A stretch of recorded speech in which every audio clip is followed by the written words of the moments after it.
challenging thoughts for you, but I realize this is a challenging time, so this is a great opportunity to get you to be thinking a little bit differently. And I say that because right now I'm seeing too many marketers think the same as we kind of all are, and I'll set that up of what it looks like. But let's just talk about how to set your brand up for the reboot. And what that means is, as we shift from our quarantine lockdown, how do we get ready to start up in something that might be slightly different, but still similar? And that's what some of the themes I'll talk about. And so one of the things to remember is that in this coronavirus time, the consumers are looking for control, safety, and really comfort. And that's what you need to make sure you somehow provide within your brand. And I saw it interesting the other day that we should all think of ourselves as a service brand, and we all are, even if we have a product. So try to think of that kind of dimension of how we can accommodate these consumers that are looking for those dimensions. Okay. So let me see here. The next thing, I'm going to talk about the three things that I think customers are looking for. And the one thing that they are wanting to do is to avoid crowds. And so how can we try to isolate the consumer so, again, they feel safe? How can we avoid the direct contact that customers might have with our products or services? And then the other one to think about is, as we go through that feeling safe and feeling away from crowds, one of the flip sides is we need to avoid feeling stuck in the isolation. And consumers, just like all of us, we still want to find our ways to have fun and have our best meal and go and see a movie. How can we do those things within this current world? And so do you think we can see a movie? And do you think we can go to our favorite restaurant? Well, right now, I'm going to show you a few ideas in a couple of minutes that might be triggering that kind of thinking. What we saw, and it's interesting, we're seeing brands kind of looking stuck and confused. And so early on, probably we all experienced this. During the first week, we got emails from everyone. I got emails from hotels that I hadn't stayed in 10 years, and restaurants I don't even know I've been to. I got an email from a law firm in Ireland that I have no idea how I got that, but I got on their mailing list. So we probably all experienced that. Stage 2 was to widen the logos. So we saw a whole week of that as everybody widened their logo. And then stage 3, which is probably this month, and I actually said it when I first saw some of the best ads, which I think, the Dove ad was amazing, the Budweiser ad was amazing. If you're not going to be as good as these two ads, you might want to forego all the healthcare hero ads. And right now, every time we turn on the TV, we see these, and there's nothing wrong with it. But the problem is that every brand does the same thing. You will end up lost in a sea of sameness. So that's one of the issues with doing all three of these things. None of them are different. And right now, we're sort of still craving some ideas that make us look different. The next stage I saw was panic selling. And again, we're probably all on LinkedIn and seeing that people are trying to sell us before we even know who they are. And the problem with panic selling is when you try to sell yourself to a customer in 10 seconds, the problem is your customer is in panic mode. And what happens is when you move too fast, you might actually damage the relationship. So you kind of got to go through that customer journey in a very stepwise fashion. So these guys that we've all experienced it, do you want my services as part of the introduction on LinkedIn? And that's, you can tell that people are in panic mode, that they're not getting any revenue. In this month, we've seen good ideas. And I say good, there's some small good ideas. We're all doing the video conferencing, contactless pizza, curbside pickup, online yoga. I even saw someone had online hockey lessons and online piano, cook from home recipes and kits, distancing lines on the floor at grocery stores, and the seniors only shopping hours. So these are all good. They're just not amazing yet. And that's part of the challenge is the way I'm looking at this marketplace is to think of brands that are high touch and no touch. To think of brands that play in a space that's busy versus isolated. And obviously the no touch, isolated kind of brand is going to be Netflix way down there at the bottom. Netflix and home gyms and boating and golf and running, those are all pretty safe.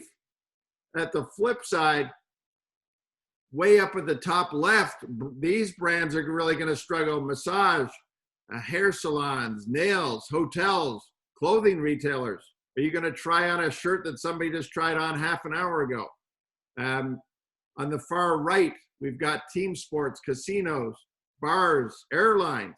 I saw that American Airlines was promising that they would cut out the middle seat, that would be an empty seat, so you'd be at least 3 feet away from somebody.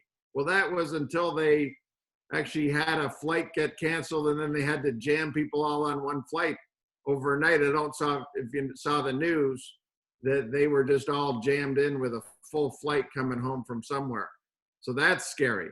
And then, you know, movie theaters and sports events, how is that going to happen? Are you going to go into a place with 18,000 people to see a sporting event? That's that top quadrant. In the lower right-hand side, yes, these don't have the high touch, but they're still busy with malls, theme parks, beaches, and even parks might be a little less busy. But how do those brands still operate? Wonderland or Disney World, what are they going to do? And that's one of the challenges. What I would say to everyone is, if you look at these 3 arrows, you're going to have to find a way to isolate the consumer, which moves moving to the left, and you're going to have to find a way to get to the no touch service, which means moving downward. And that's very difficult, but you're going to have to really rethink your business model, especially until we get, you know, the next stage is we're going to be going back to work, back into society with a bit of danger still until we have a vaccine. So I want to put up a couple of good ideas. These are, if I showed you good ideas, contactless pizza, these are probably better than good. So we got a barber shop putting up screens is a good idea, just not perfectly creative. So we've got these little screens and everybody's got gloves on and everybody's got the masks on. We've got another good idea, which is restaurants sending home, you know, they selling their ingredients. So if you wanted to get a keg steak with a baked potato and a salad and the bread, you can do it all at home. So it's a good idea. It's still not just perfect. And I think one of the things I want to emphasize is we've got to see these things come together.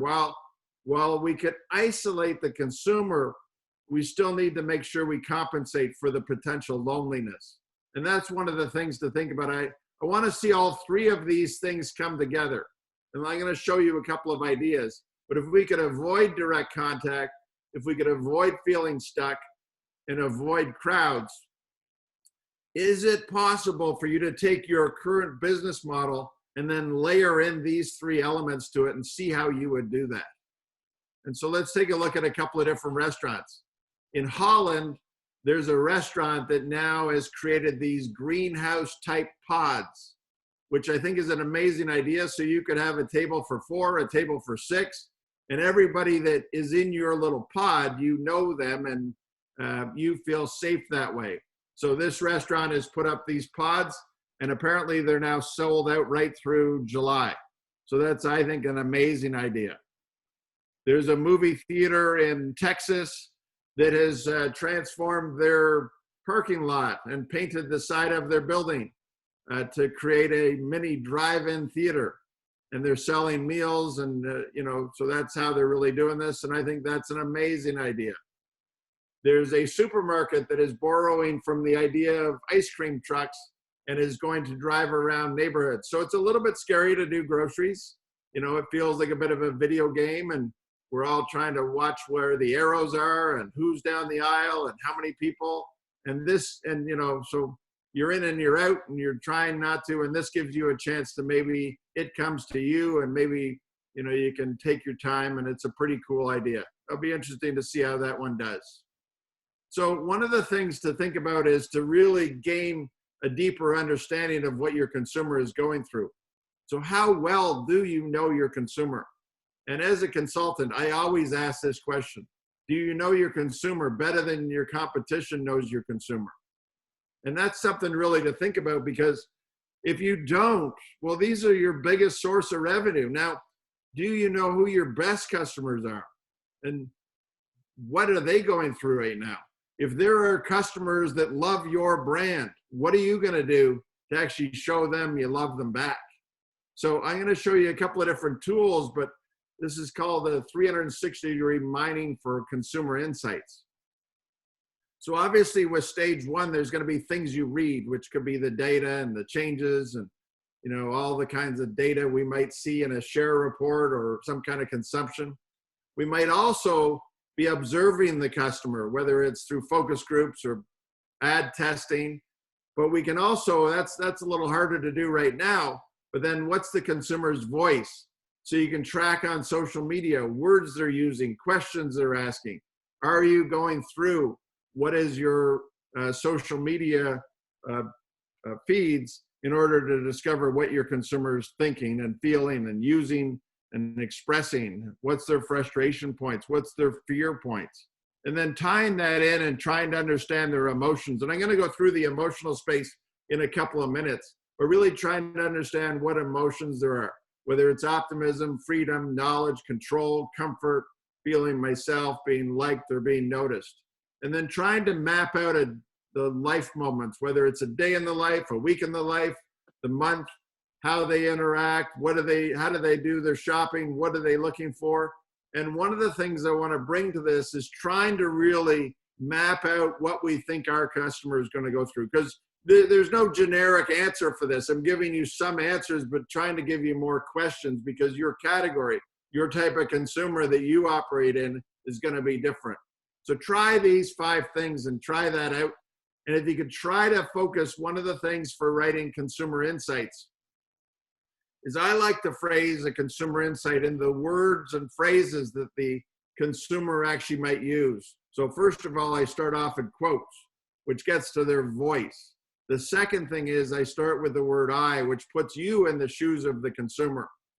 So try to look for some underlying human truth in that first little area. I feel blank, and the blanks could be an underlying behavior, their motivations, their inspirations, values, beliefs, pain points, emotions. And by the way, we're seeing these things change as we go through, the different stages.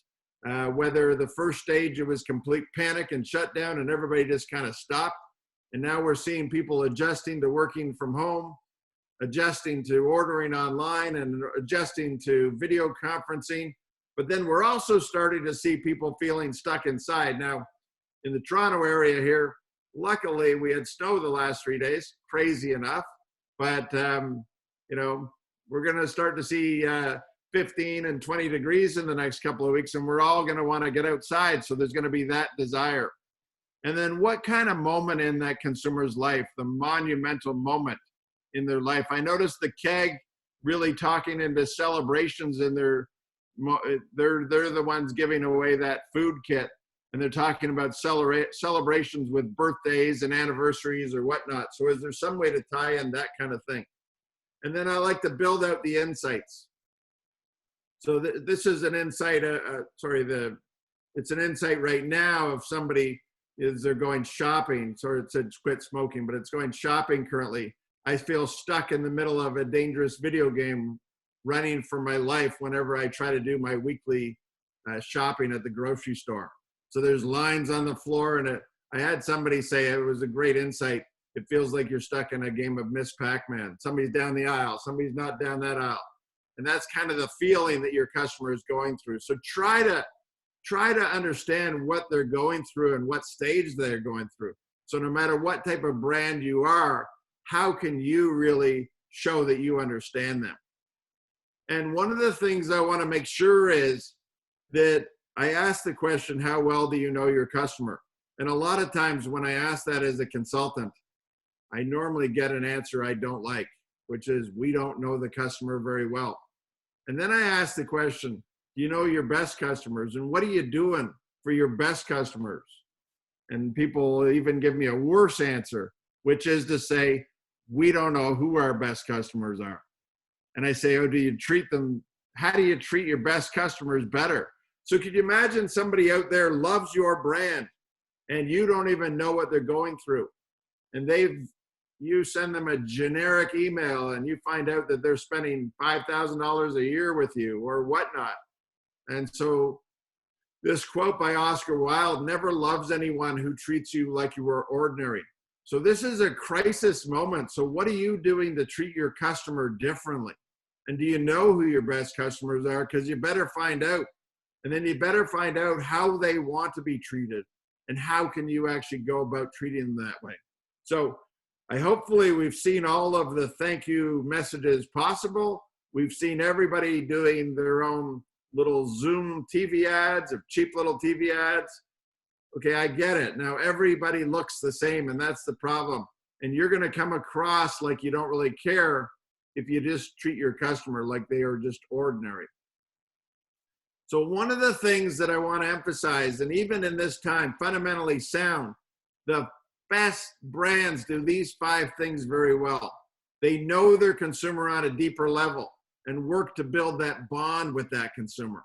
So right now is a good time to try to really understand who your consumer is and what you need to do. The next thing is to build a brand idea and build a culture around that. So everyone who works on your brand throughout the organization is emphasizing the same brand idea. Now, one of the issues is if everybody's working from home, this is even more important now to make sure everybody is aligned. So it might be a great time to reinforce your brand talking points to everybody who's in customer service, everybody who's in sales, just to make sure that they are delivering the brand idea that you expect. I also want to make sure that you focus. And it's so tempting to focus on and that's why I think the Dove thank you message did it so well, because everything paid back to the brand idea. So it's so tempting to give out new brand messages, but really what you should be doing is trying to make sure you have a focused brand message that aligns to what you've always talked about. So let's make sure we make decisions to focus on a tight target with a narrow message of focused strategies and try to do fewer impactful activities. And that's crucial, I think, in running your business. Okay, let me see.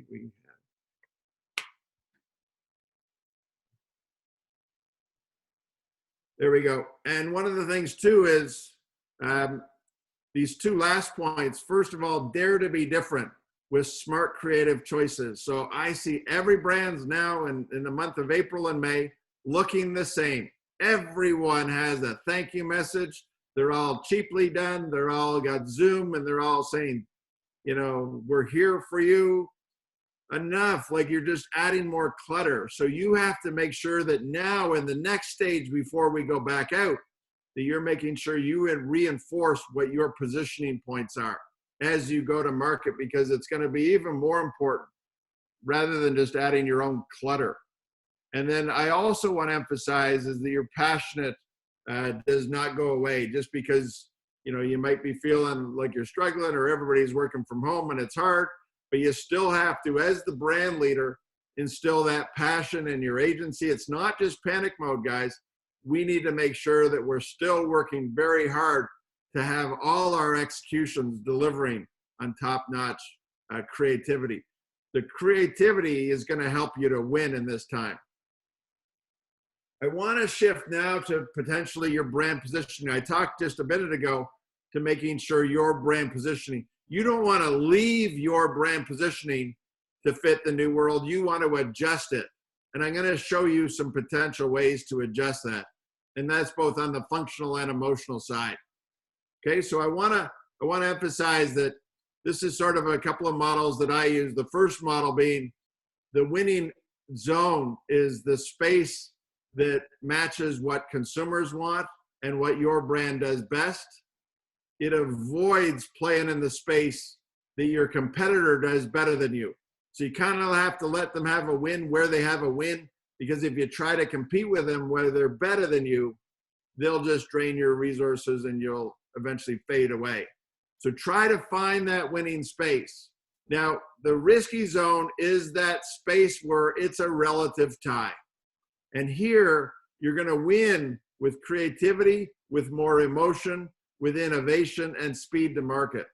And so that's really the space that you could win right now. Because if your competition is just sending out emails, just widening their logo, cutting their spend, and thanking every healthcare worker, now is a chance where you can actually win that by thinking of your consumer first and satisfying their emotions. I also want to emphasize the dumb zone, which is where brand messages start to talk about things the consumer does not care about. And we're starting to see some of those as well. And that might just be your messaging of how you do things, or what you do, or what you're doing during this pandemic, and all the kind of stuff that just does not matter to the consumer. Then those are outside what the consumer wants. So let's shift a little bit. Our positioning model uses 50 functional and 30 emotional benefits to help trigger your thinking. I'm going to show you our functional map first. And what we do is look at zones with words around them to help emphasize your different positioning. So here we've got the zones of works better for you, simplifies your life, makes you smarter.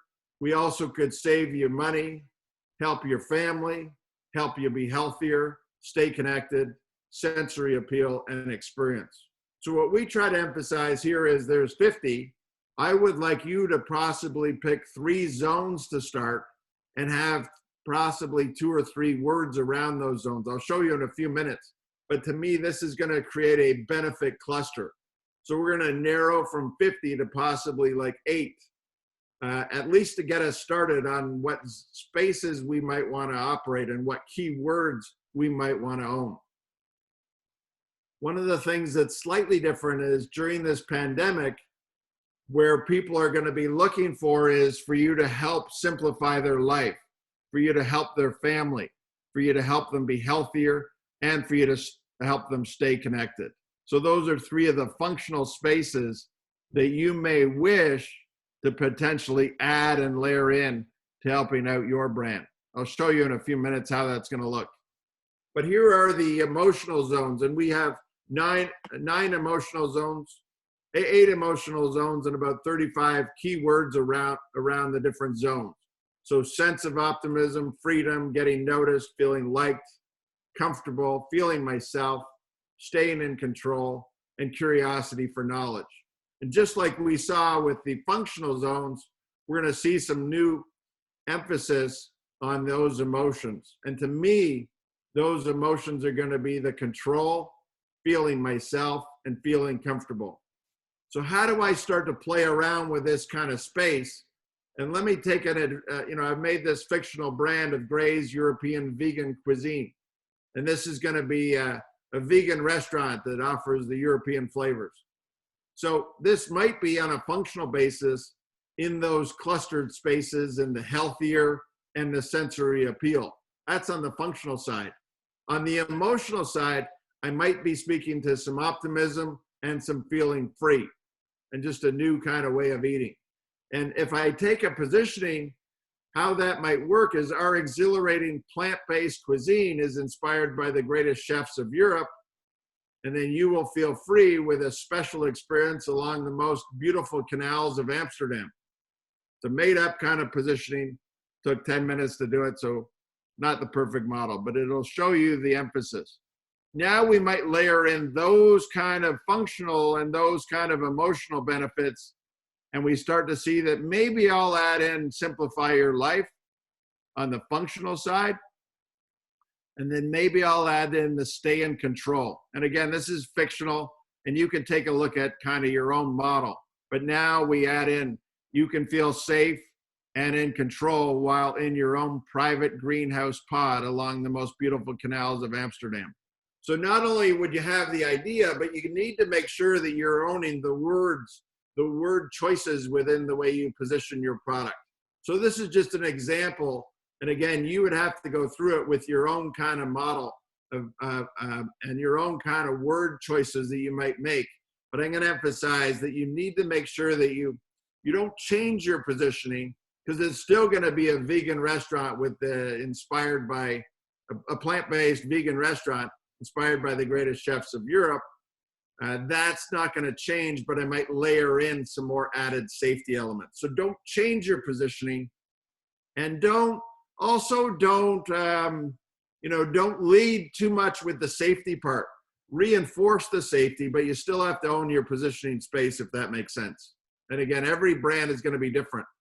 And what I'm going to look at this, especially in the next stage, is instead of a one message focus, I might have a 1-2 punch.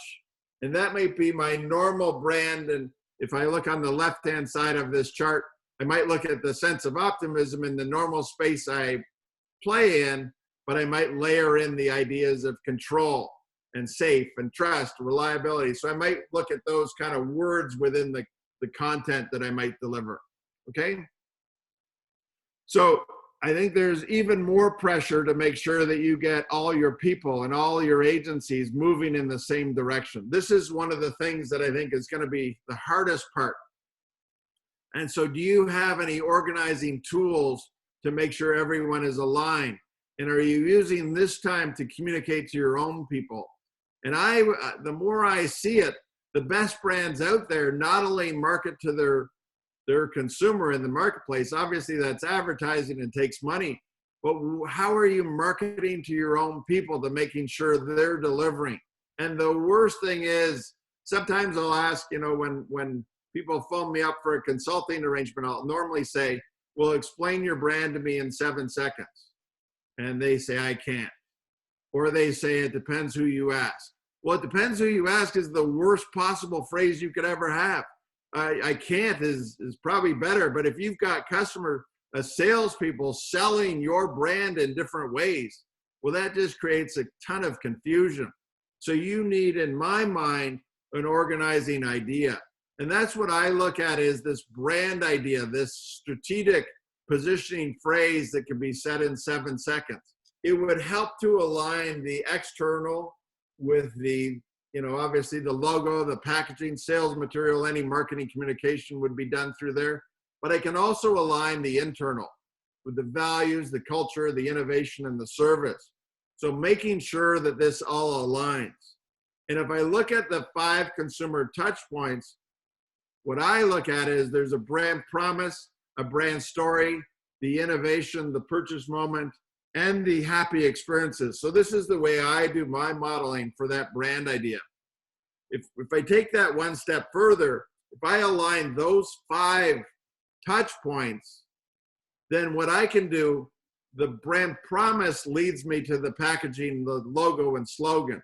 The brand story leads me to the advertising and the media. The innovation to the product development. The purchase moment to my sales and retailing. My happy experiences to the culture and operations. If you look at that, I've captured the entire company. So this brand idea helps to organize everyone so that they are aligning to the same brand idea. Now you can have slight articulation of the differences.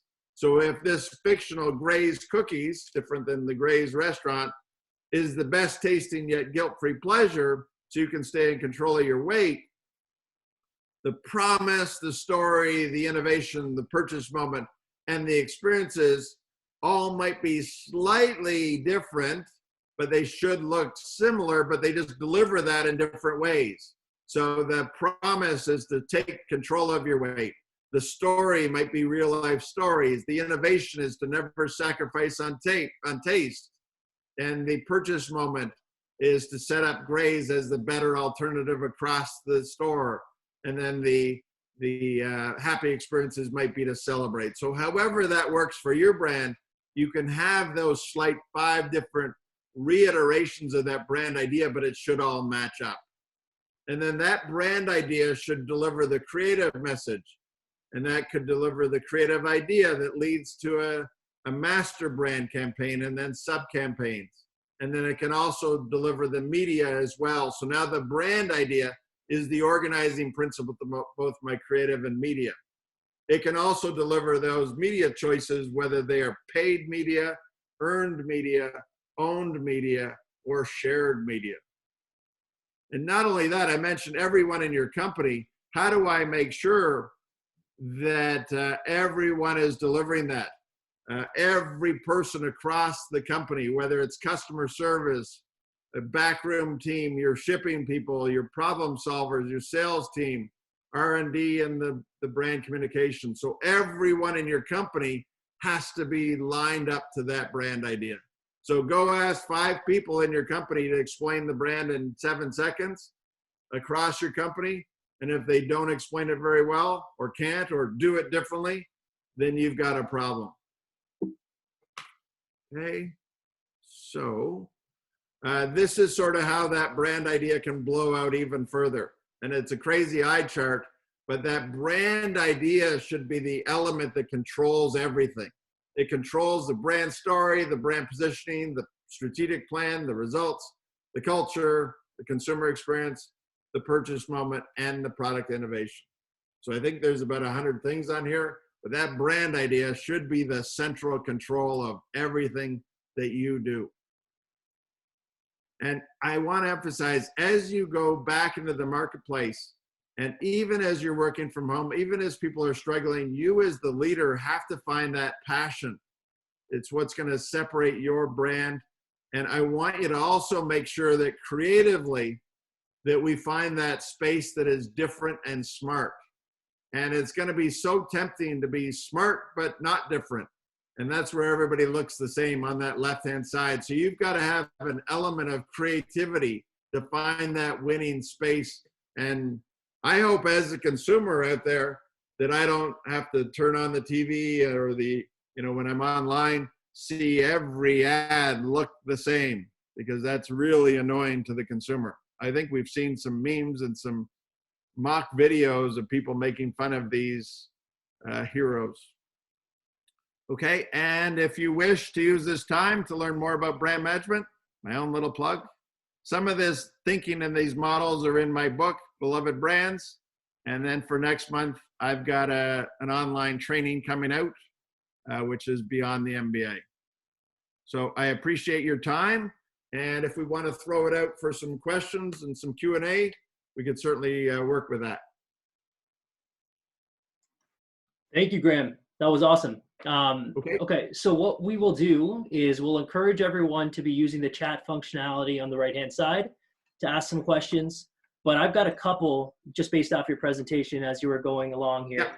Yeah. So you mentioned a couple case studies. So Budweiser, for example, very often bringing people together to enjoy moments is kind of what the brand is working towards. And then if you think about Dove, they're always challenging typical standard views of beauty, right? So they didn't change their positioning, but they evolved it.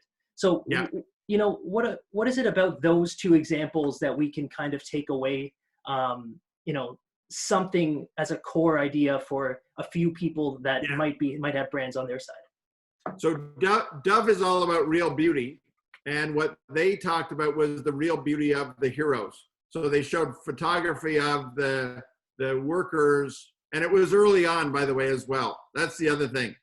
They were probably out in mid-March, whereas, and that's one of the things. So they showed the faces of the healthcare workers in a very dramatic way with masks off their faces, but still indented in. And they said that this is a beautiful face still. And I think that tied into their positioning. What Budweiser did was they talked about the healthcare heroes, but they talked about them as almost like athletes.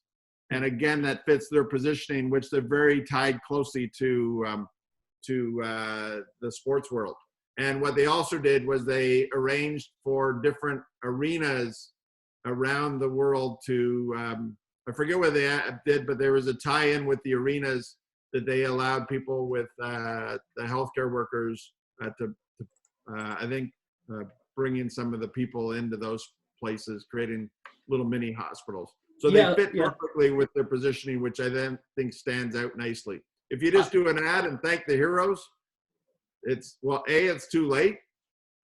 if you didn't hit March 25th, you're way too late because everybody's done it. And then the second element of that is if you're not tying in some kind of difference, some kind of creative way to stand out and hook back to your positioning, it's going to be a waste.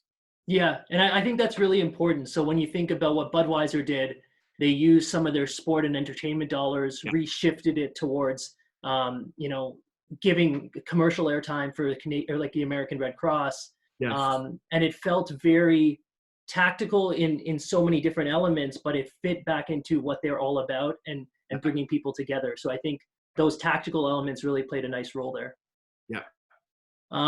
So we got a couple questions about B2B marketing. So obviously a lot of this is relevant towards direct to consumer or B2C, but with a lot of brands shifting their dollars away, what kind of advice would you give for B2B marketers out there? Well, B2B marketing, I mentioned that brand idea and all the salespeople. In a B2B space, your salespeople better be delivering your brand message to the customers the same way. And so even more important for a B2B, because obviously when you're a consumer marketer, you can put a TV ad and everybody sees that.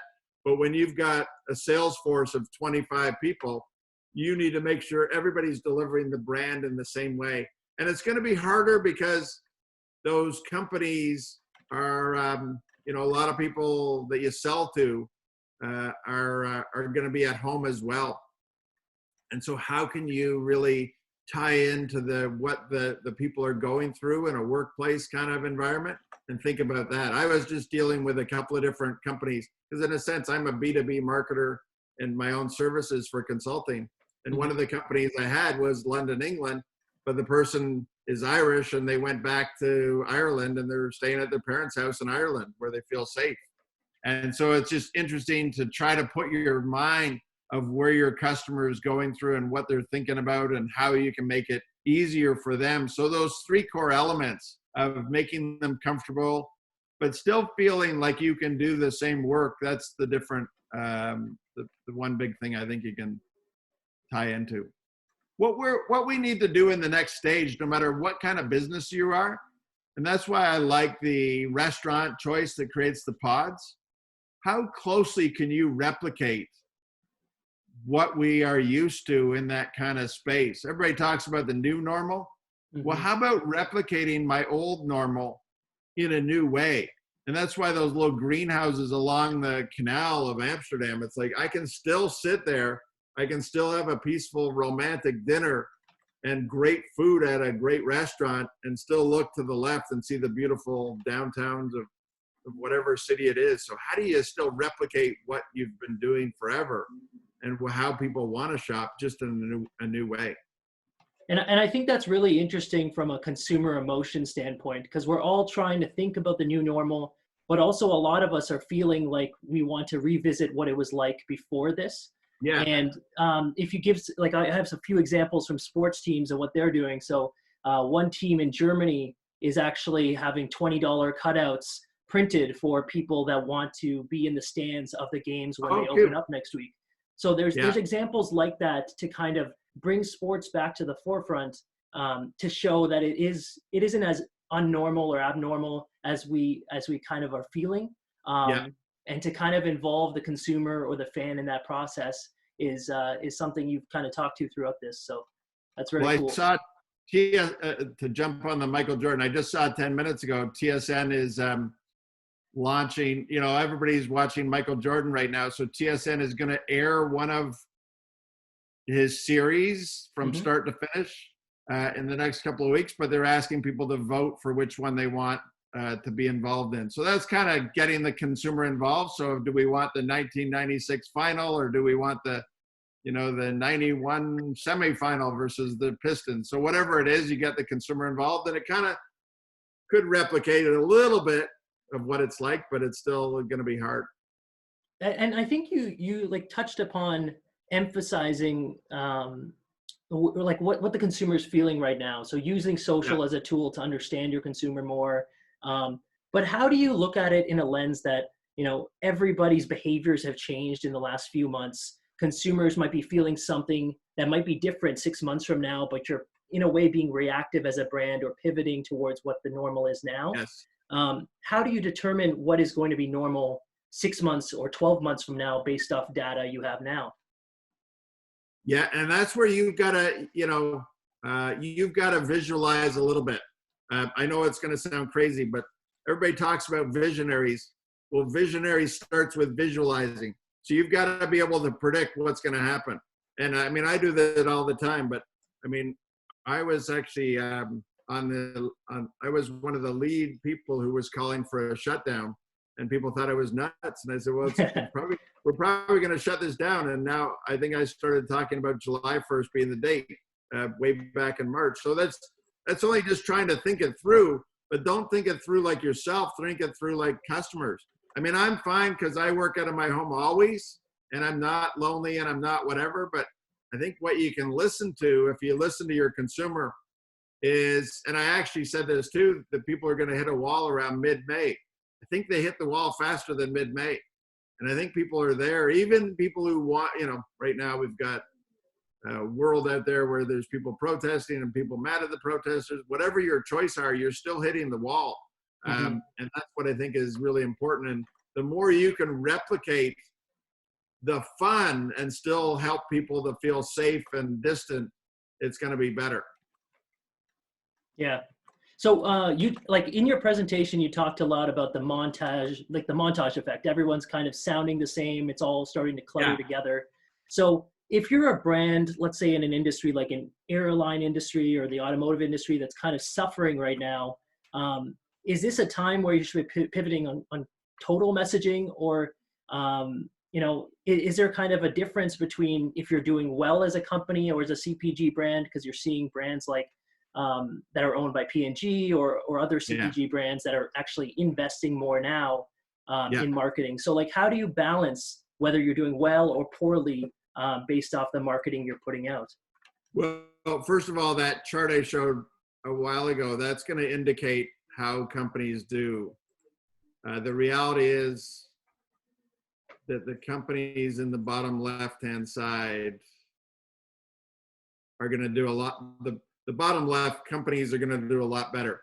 I mean, Peloton has stopped their advertising, not because they're needing money, it's because they can't keep up with demand. So I heard that last week. What we're going to find, first of all, every marketer out there, please don't brag about how you're doing so well when you're selling toilet paper, not because of how great a marketer you are, but because of the situation. That's one thing. Doesn't make you a better marketer than someone who's in the bar and restaurant business and casinos who's completely shut down. And don't send out, I get all these people who say you should still advertise. Well, are you really going to advertise if you're a bar, a casino, an airline, or a restaurant now? Yeah, I get the theory of advertising during a recession. This is not a recession. Those businesses are completely shut down right now. And that's going to be a hard thing.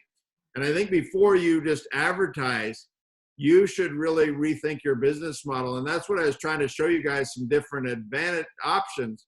So for the Keg restaurant, right now they're a 200-seat restaurant that relies on a lineup and relies on being crowded. Well, should they shift to a 60-seat restaurant with pods in the restaurant with walls up and allow people to eat in 4 to 6 people and have a safe entrance? And so you're going to have to really, before you go out there, I think you're going to have to reinvent your business to still give people the same experience, but to add that safety and distancing element to it. Well, okay, so you talked a little bit about revisiting functional and emotional clusters, and not necessarily creating a new positioning statement, but evolving what's existing based off what your findings were. Like, what do you tell brand marketers or marketers in general that are moving at a really rapid pace right now and might not take the effort or think about this strategically that way, considering the speed that they're moving?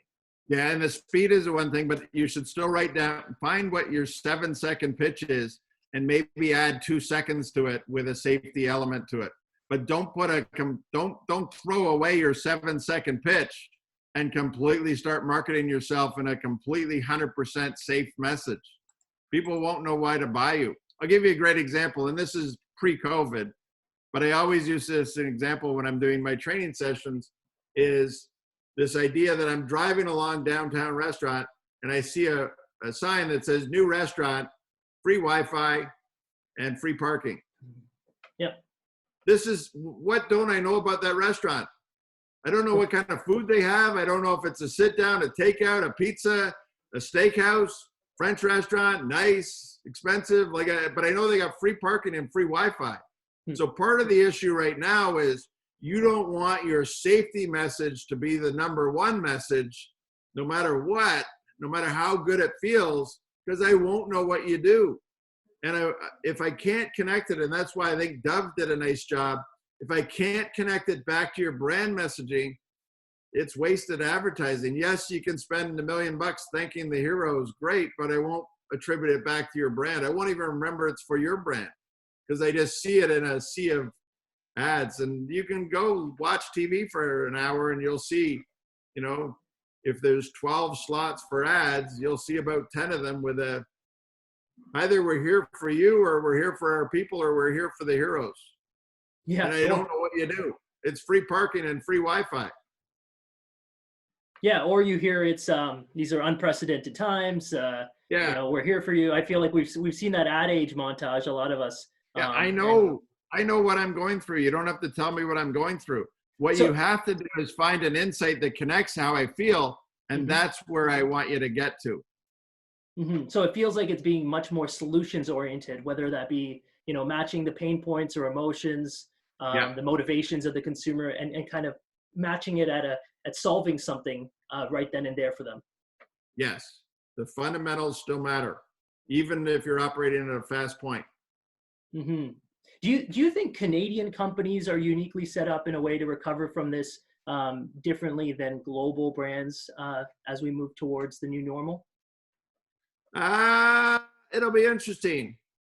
If you're a, you know, I spent my career working in Canada, working at a global company. No matter what job I had, it was always a big company. That'll be even harder because, you know, those will be the slow chugging kind of get head office approval kind of thing. Those will kind of struggle. I think the faster companies can win. The Dove ad, I heard the Dove ad was done within I just read it in the papers, but it was like, I think done in 16 hours for like $500 or something. You know, whatever it is, those are the things that's going to be good, but they still stuck completely to their brand positioning. Yeah, I think that was an Ogilvy spot, and they did it really quickly, turned it around, but it was for Canada specifically, and then I think the US adapted it and expanded it. And I think that's, you know, one of the things that we're going to find too in different countries, and we all see it, is if people start merging the political messaging into the brand messaging, that's going to get into a dangerous space. So you got to be careful with that. I know you touched upon this before, but there's a lot of people on the sales side that are kind of navigating the scenario because they don't want to come across as panic selling, but they know that their whole job and career is based off the sales they bring in this time. So what's the best way to kind of approach companies as they start to reposition themselves or think about how their structure is going to be moving forward? Well, the first thing, and that's why I asked you, do you know who your best customers are? Reach out to your best customers now.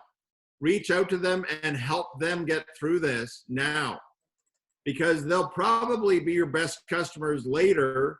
And even if it does not add new revenue, once we come out of it. So that's the problem, is if you're not selling to me, Graham Robertson, and you try to sell to me in the LinkedIn introduction, you're going to really upset me and kind of like, I won't even accept the invite.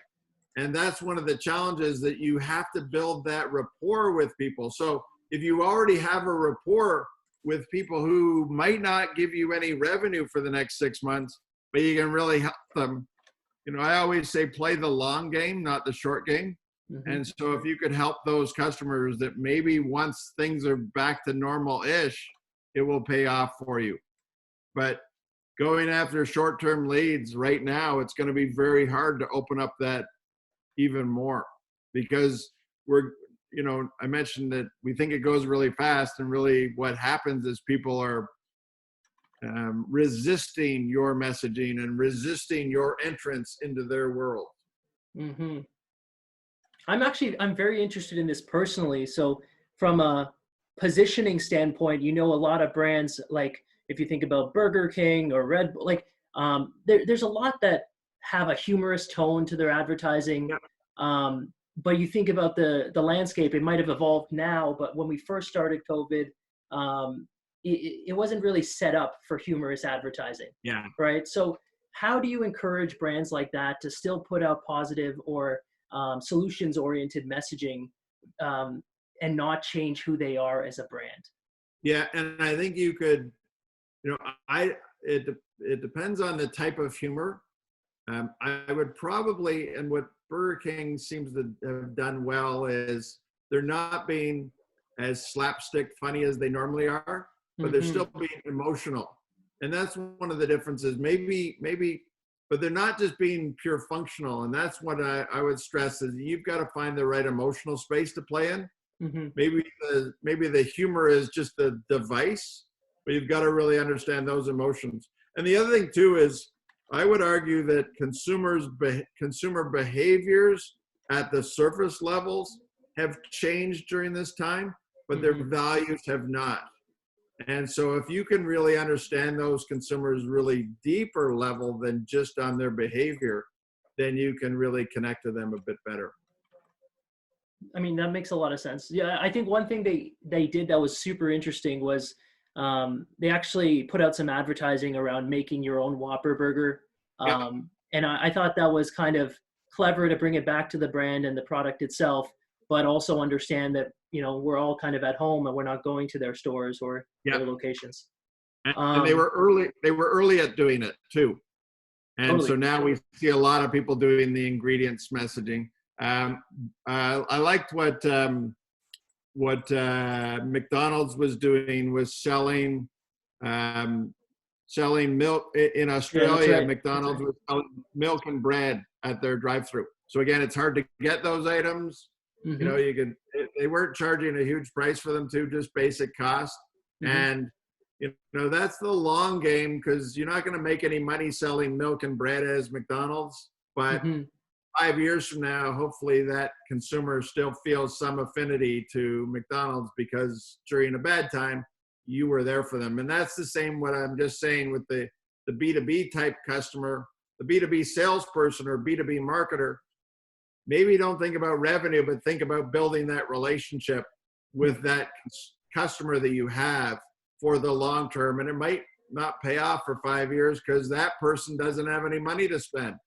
If you're selling a photocopier, they don't have, $5,000 to buy a photocopier or whatever a photocopier costs. Whatever you're selling, they might not have any money to give you revenue. And I think that's what's causing the panic selling.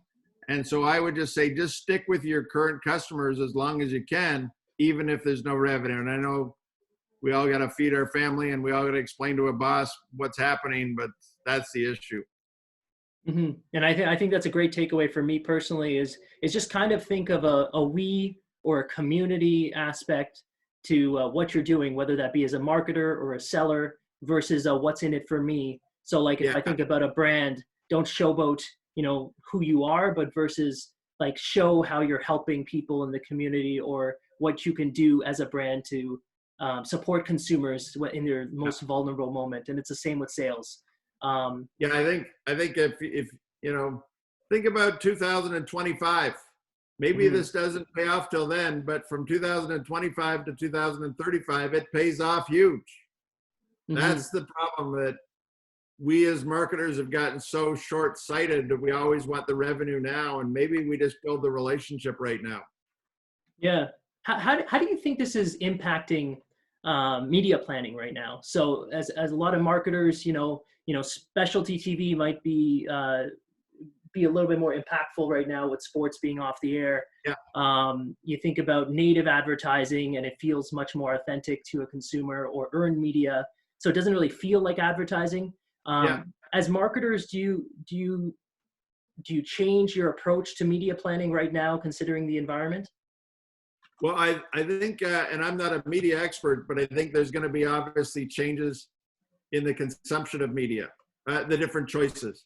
Obviously, Mhm. we're at home, so out of home's going to struggle. Radio's going to struggle because they rely so much on the drive home and the drive to work. But on the other hand, now we're watching daytime TV, even though you say you're working at home. You're probably, putting on Sports Center Mhm. at 10 in the morning or whatever you're doing. So we're watching more TV. We're obviously consuming other different elements of streaming and whatnot. But we're still probably going to watch way more traditional TV than we ever have as well. Yeah. Um, one of the things I like to do at the end of a lot of these seminars or segments is kind of talk to you about career advice for marketers that might Yep. be trying to build themselves. So obviously you have a book, Beloved Brands, and you're coming out with a virtual tool to help marketers as they grow their career. So what kind of advice can you offer for marketers trying to navigate their ways right now, whether that be investing in a foundation or changing their skill sets at this moment? Yeah. Well, again, so I feel bad for anybody who's out of work, but I've got a son who just graduated university a week ago. And, I keep telling him, so part of my messaging will be, you're going to have to be patient on the one thing. So hopefully, if it's a career more than money, be patient. Hmm. I can't offer money advice because I know that's, you got to feed a family and pay the rent and pay for the car. But on the career advice, it's probably going to be a struggling year. So what you could use this time for is to skill yourself up, whether it's online or taking a course or taking a formal course or reading books or whatnot. But it's a great time to skill yourself up because you've got a great excuse built in, which I lost my job because of the COVID. So the last half of 2020 was a bit of a write-off in my career. We're going to find a ton of people with that. So there's no guilt or shame in going through that. But what did you do during the 6 months you were off? Because again, companies might not hire until January 2021. And so what are you going to do in the next 6 months to skill yourself up and position yourself as better? And that's what I think you could try to do in this time. So Yeah, I'm sorry to, again, I can't help you with the short-term rent and all that stuff, but skill-wise, you might make money in the next decade more if you can skill yourself up than in the next 6 months. totally. I think that's great advice. There's some interesting conversation going on in the chat right now. So I kind of wanted to bring it towards you is, Okay. a lot of people are getting pressure internally from, whether that be bosses or peer members to kind of drive revenue and build on brand growth right now. How do you communicate to them and talk to them about the long-term vision or the long-term game plan if it doesn't result in short-term success right now? Yeah. No, I can imagine that's going to be hard because, you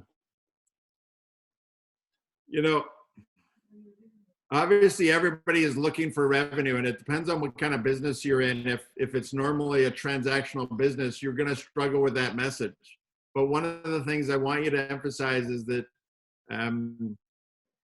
you could try both methods of trying to get some short-time selling and see how that goes and bring that back to your boss and show that it's a struggle to get anything short-term. And then obviously if there's other things that you could do to build in a longer term relationship. I mean, I'm a B2B marketer. I'm giving away selling my formats at a low cost online right now because people, I can't do the consulting work that I can do as much. So how can I help people in the next 6 months? Because I can't get the people in person. I can't organize a team. It's online, still not as good. But what can I do to replicate that? And that's where you could try to figure out if there's things that you could do for your customer. You can't, part of the message is to your boss is they can't make my customer all of a sudden have money. You know, if you're trying to get 50 grand from a customer or 5 grand from a customer or $1,000 from a customer, I can't all of a sudden make them have money no matter how good a salesperson I am or how good a marketer I am. Yeah. I mean, on that note, where can we get access to, you know, your book if we want to order it, or how can we sign up for your virtual seminars coming up?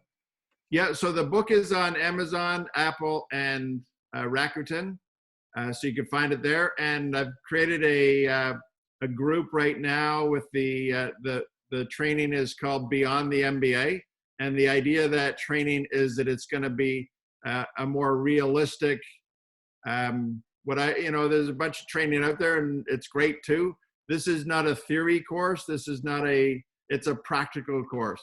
I'm going to show you how to write a brand plan, how to do a creative brief, how to judge advertising, how to choose media, all of the practical things that you can't really learn in an MBA.